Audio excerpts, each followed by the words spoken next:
Hello, my name is Karina and this is my perfume map.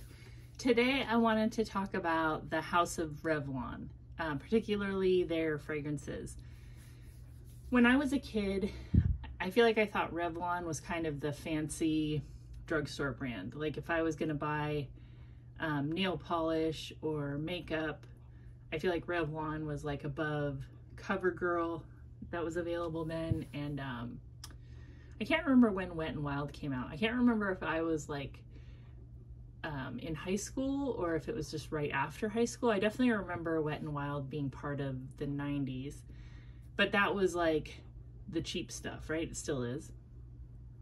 And anyway, I only recall seeing Revlon fragrances also in drugstores. I don't know if they ever were in department stores or anything like that, but my memory is just seeing them in the drugstore. And a lot of these I've seen for as long as I can remember. A lot of them came out in the 70s, particularly 1973, which would have been a year before I was born.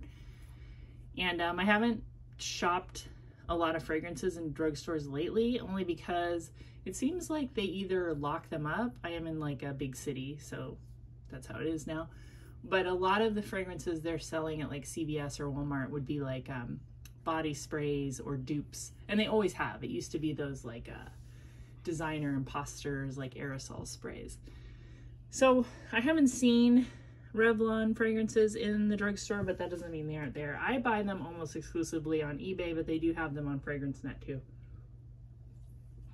So anyway, one thing I think is really interesting about Revlon is if you read like the history of the company, like Charles Revson and his brother started this company along with a chemist, and they had kind of a long time ongoing beef with Estee Lauder. It seemed like Estee Lauder and Charles Revson couldn't be invited to the same party. They shouldn't be in the same room.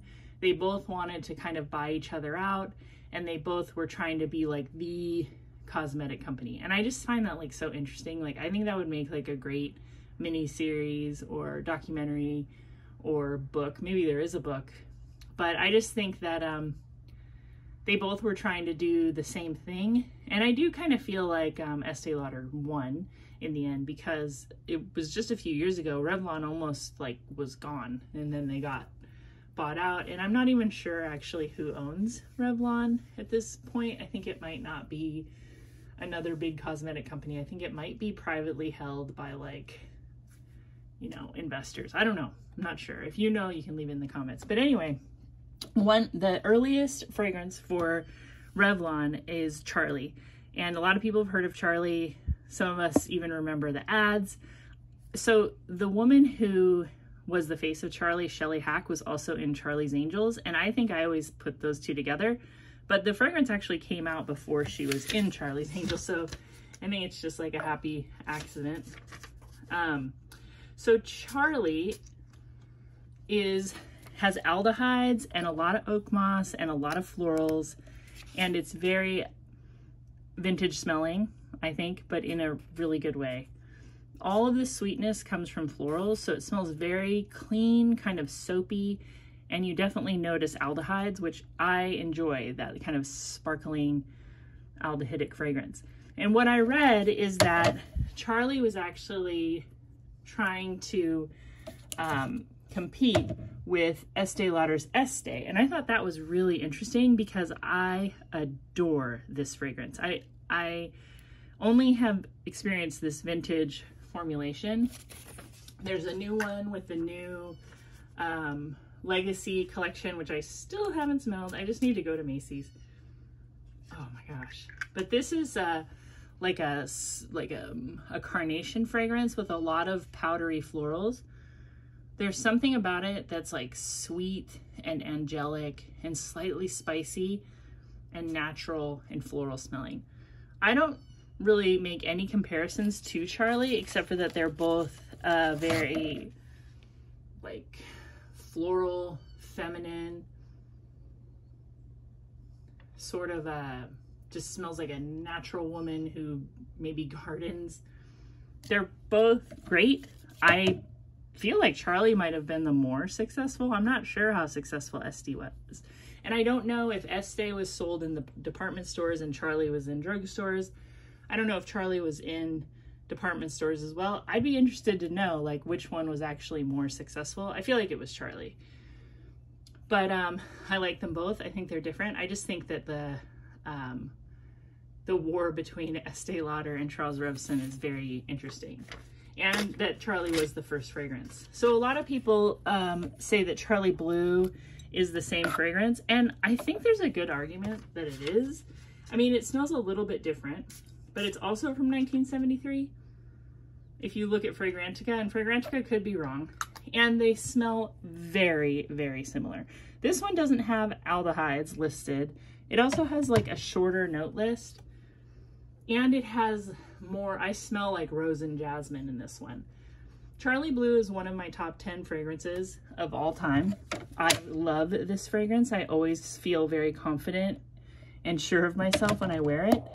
It isn't probably for everybody because it has kind of that old school, super white floral soapiness to it. Now, the reason why I think there's a good argument to be made that they're the same fragrance is they, according to Fragrantica, they both came out in 1973. It also smells a lot like Charlie. And you know there's a bajillion flankers for Charlie, and none of the other flankers smell anything like Charlie. It's only Charlie Blue that smells like Charlie. And it's so close that most people would say these are the same. If you smell them side by side, you can tell a little bit of a difference. Charlie Blue is sweeter. Charlie Blue has rose, but you can smell the rose. And Charlie is a little bit drier smelling.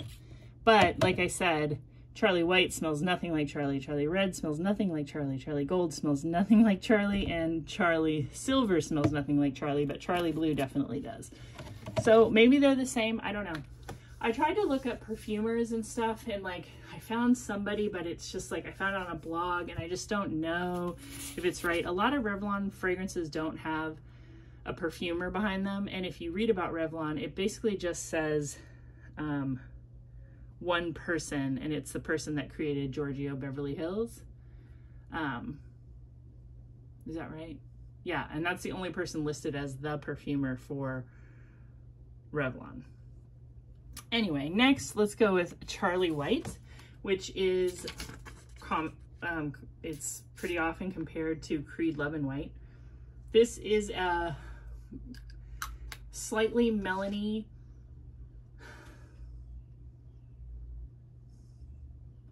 it's like an aquatic floral. It does have something in it that I think people say smells like pencil shavings. I get that too. I'm not sure exactly what that is, but it's very refreshing smelling, very nice for summer.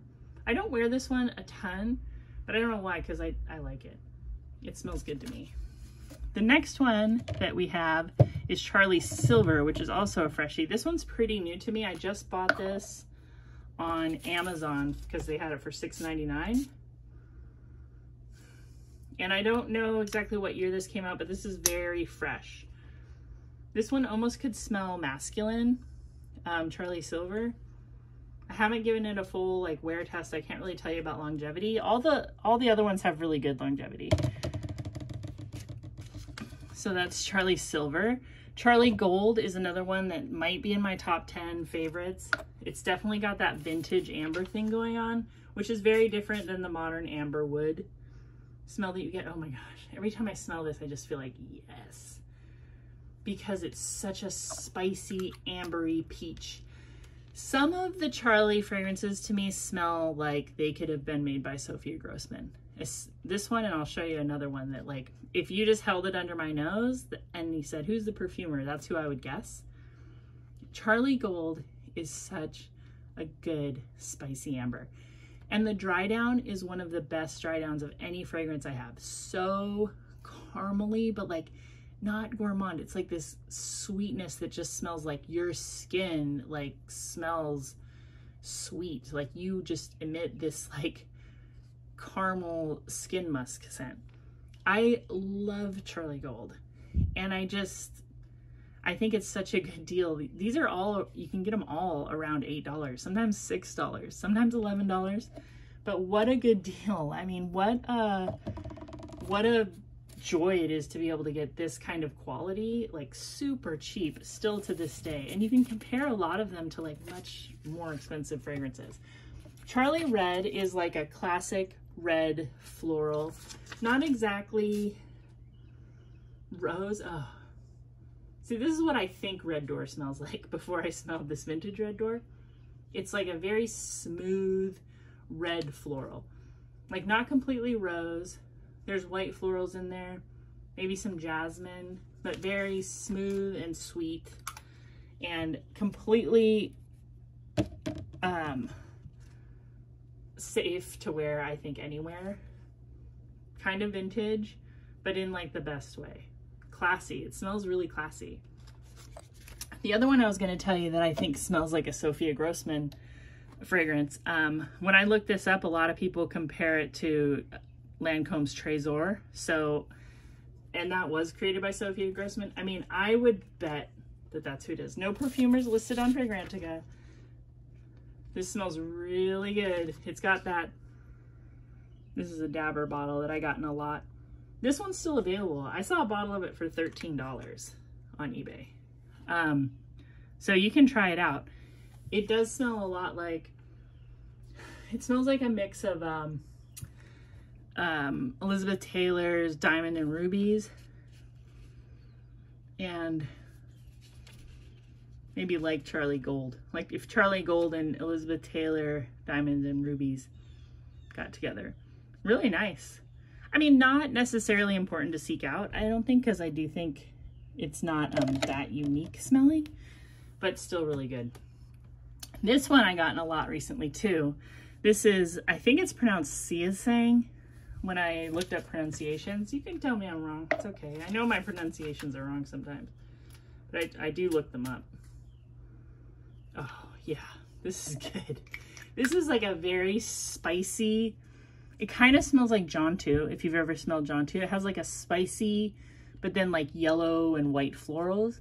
But this has like a tonka bean and plum base. This is really good. And I think it's kind of hard to come by. So, you know, I'm sorry if that's like upsetting, but this is my theory on like hard to come by fragrances. If you think of every bottle of fragrance in the world and how many of them are probably just still out there, half full, have been sitting somewhere for a long time. I mean, they're still probably out there. It's just that like people haven't thought to sell them. So you do find them at, that's why Shop Goodwill is good, because I think people who don't realize they could sell their perfumes, they just donate them all. And that's how I got this one. I probably paid, I mean, $1 for it or something, like maybe $2 if you took the whole price of the whole lot. I think I got this in a $14 lot and there was like 20 bottles. So, but yeah, this is a very spicy floral with tonka and plum in the base. It's gorgeous and smells very modern. It's got like that kind of chewy patchouli note that like I pick up on a lot of modern fragrances. I'm very excited to have this. I've worn this several times already because I'm just so excited. Oh, you know what it smells like? It smells like BDK French Bouquet. It smells almost exactly like BDK French Bouquet. And it's funny because when I got that one, I thought, this is just Jontu. This smells like a heavy duty Jontu. BDK French Bouquet, which is like $200 a bottle. Jontu, which I think smells, I think this Xia Xiang smells like Jontu, but like heavier. Jontu, oh, it smells so good. It's such a fresh oak moss smell. It kind of smells like just a hot day and you're walking along, I don't know, you're in nature. There's yellow florals. There's like a moisture though. It's like a wet concrete smell. Sometimes oak moss smells like that to me, like wet concrete. Jontu is still available. I mean, I think this bottle, you can get this bottle for like $11 and it's really nice and it smells niche to me. It smells like some company could have made like a concrete floral and this is what they would put out. I did get in a lot recently a Pure Parfum Jontu Dabber. And This one, yeah, I wouldn't seek this out. It smells really similar, and I think it could be just kind of aging. I would just get this, but there is a Pure Parfum. I don't notice like a ton of difference. It's a little bit stronger, maybe stickier smelling or something like that. Next, I will show you Ciara by Revlon, which is another one. This could be in like my top 10 of every perfume I have. This has a leathery, incensey, smoked raspberry thing going on. It's a compliment getter. My husband loves it. I feel like I'm getting like positive reactions in public when I wear this. Definitely the opposite of anything that's like gourmand cotton candy, vanilla. It's not like that. This kind of smells like a super intense version of Bath & Body Works Dark Kiss. If you have ever worn that, it kind of smells like a, because in the end is in this one is where you get the raspberry kind of plummy smell, and you get like a plummy incensey smell with Dark Kiss. But this is one of my favorite incense fragrances of all time, and I love incense fragrances. I think if you like that, if you like those kind of leathery, dark, not sweet, musky fragrances, you'll love this. This does get compared to Bal Versailles, and I feel like that's just the opening. Bal Versailles' dry down is very sweet and musky, and this one has like a smoky raspberry smell in the dry down. Gorgeous, gorgeous, gorgeous. I love it. Every time I just even sniff the bottle, I'm like, oh yeah, like that's it. That is my kind of fragrance. Just pretty. Pretty old school. They say that this fragrance was created to cover up cigarette smell. I don't smoke cigarettes, but I could see that. And the last one, I saved this for last because I showed this to you just the other day, is the new one I got from Revlon. I bought this on eBay for $12.90. This is the Amber and Sandalwood Scent Blends, and I do like this. It does have amberwood in it, definitely, which I get in the mid, but the opening and the dry down are very, very pleasant. The dry down is somehow smoky and incensey and creamy amber smelling. There is like definitely like a mid note where I'm smelling that amberwood synthetic bike tire-y smell, which like it kind of makes me want to go ugh. But I've learned that like that fragrance doesn't last. Like anytime you notice that amberwood smell, it shows up in the mid, and then it either blends together with other things or it just completely disappears. That's not a long-lasting fragrance, or I go nose blind to it, I don't know. But this is good. This is like, if you're interested in things like Santal 33, I feel like this is kind of a alternative, especially in the opening. And I'm curious to smell more of the scent blends. Anyway, do you buy Revlon perfumes? Are you interested in them? I think they're really a great value. I have so many more on my list. I want to try Fire and Ice.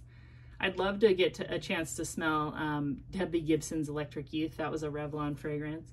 Do you have like Revlon memories? I just feel like Revlon and like 17 magazine and drugstores, it's like, that's like a whole aesthetic, as they would say, back in the 80s and maybe early 90s. Anyway, I hope you're having a great day. I'll talk to you real soon, and goodbye. Subscribe.